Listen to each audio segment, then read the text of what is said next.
நானே இப்போ தான் என் பார்ட்னர் கிட்ட பிரேக்கப் பண்ணிடலாம், ரொம்ப டாக்ஸிக்காக போகுது அப்படின்னு ஒரு மைண்ட் செட்டுக்கு வந்தேன். நேற்றுலேருந்து அவன் எனக்கு காலுக்கு மேலே காலாக பண்ண ஆரம்பிச்சிட்டான். அவ்வளோ கெஞ்சலாம். எனக்கே கொஞ்சம் பாவமாக தான் இருக்குது. மர்ஜான் கேர்ஃபுல்லாக இரு. ட்ராமா பாண்டிங்கோட 7 ஸ்டேஜஸ் மறுபடியும் ஸ்டார்ட் ஆகுது. First stage love bombing. இங்கே தான் நம்ம பார்ட்னர் நம்ம மேலே அவங்க லவ் அப்படியே கொட்டுவாங்க.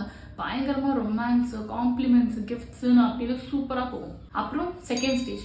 இங்கே தான் உனக்கு உன் பார்ட்னர் மேலே செம்மையாக ட்ரஸ்ட் வந்துடும் அண்ட் நீ அவங்கள ரொம்ப டிபெண்ட் பண்ண ஆரம்பிச்சிருவேன். Third stage.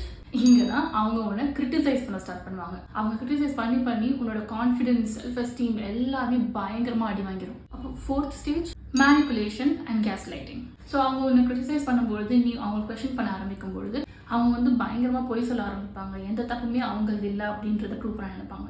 ஃபிஃப்த் ஸ்டேஜ் என்ன? அவங்களுடைய இந்த மேனிப்புலேட்டிவ் பிஹேவியர்னால நீ ரொம்ப இமோஷனலி டயர்டாகி ஒரு கட்டத்தில் எல்லாத்தையும் கிவ் அப் பண்ணிடுவ and you become submissive and நீ பார்ட்னரை ரொம்ப டிபெண்ட் பண்ண ஆரம்பிச்சிருவ. Sixth stage.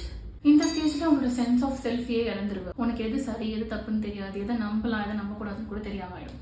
Seventh stage. இந்த சைக்கிளுக்கு நீ அடிக்ட் ஆயிடுவ. அதனால இந்த சைக்கிள் மறுபடியும் நடந்துகிட்டே இருக்கும். And you find it difficult to break free from this cycle. Wow.